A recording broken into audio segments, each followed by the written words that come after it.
नमस्कार दोस्तों, स्वागत है आपका हमारे यूट्यूब चैनल पर।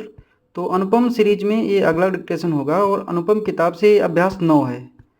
तो डिक्टेशन शुरू करेंगे 3 सेकंड में। माननीय सभापति महोदय, मैं आपकी अनुमति से शिक्षा मंत्री जी ने जो प्रस्ताव सदन के सामने प्रस्तुत किया है उसका समर्थन करने के लिए खड़ा अवश्य हुआ हूँ, लेकिन क्या माननीय मंत्री महोदय जी यह बताने की कृपा करेंगे कि हमारे देश में शिक्षा की नीति का आधार क्या है? शिक्षा की नीति में सबसे प्रमुख बातें क्या होनी चाहिए?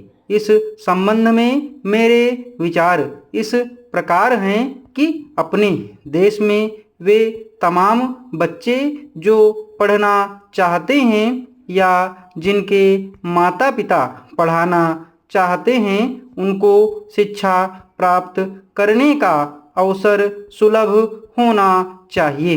दूसरी बात यह है कि हमारे देश के गरीब लोगों के लिए शिक्षा सस्ती होनी चाहिए।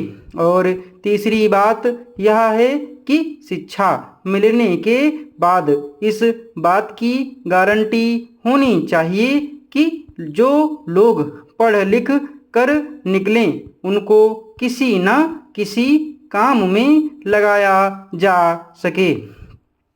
मेरा आशय यह है कि शिक्षा नीति को इन 3 कसौटियों को ध्यान में रखकर व्यवहार में लाया जाना चाहिए।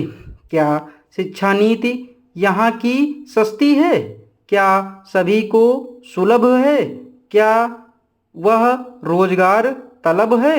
मान्यवर, इन 3 कसौटियों पर विचार करने के बाद हम इस निष्कर्ष पर पहुँचेंगे और यह सदन भी इस निष्कर्ष पर पहुँचेगा कि ना तो शिक्षा सुलभ है न सस्ती है और न यह रोजगार तलब है।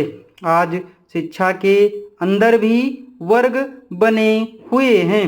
क्या शिक्षा हाई क्लास के लोगों के लिए है जो कि उन लोगों को पब्लिक स्कूलों के माध्यम से दी जाती है और वहाँ पर जो बच्चे पढ़ते हैं उन पर कई 100 रुपये प्रतिमाह व्यय होता है।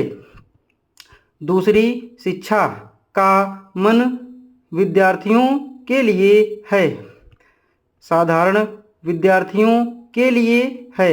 साधारण विद्यार्थियों का अर्थ है गांव के गरीब बच्चे जहां स्कूल में टाट पट्टी भी नहीं तथा बैठने के लिए भवन भी नहीं है, वहां पर किताब भी नहीं है, जहां पर ब्लैक बोर्ड भी नहीं है। इसके अतिरिक्त इसमें से कुछ ऐसे स्कूल भी हैं जहां यदि जगह है तो वहां मास्टर नहीं है। इस प्रकार यहाँ की शिक्षा की यह दशा कर दी गई है।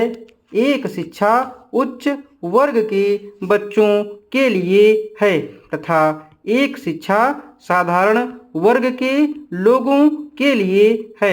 इस तरह शिक्षा के क्षेत्र में हमारे देश और प्रदेश में जो अन्याय हो रहा है यह बात हमारे सामने कई वर्षों से चली आ रही है। कुछ दिनों से यह चर्चा सदन में हो रही थी कि शिक्षा इस तरह निर्धारित की जाए कि उसमें एक समानता लाई जाए और उसके लिए एक पाठ्यक्रम निर्धारित किया जाए।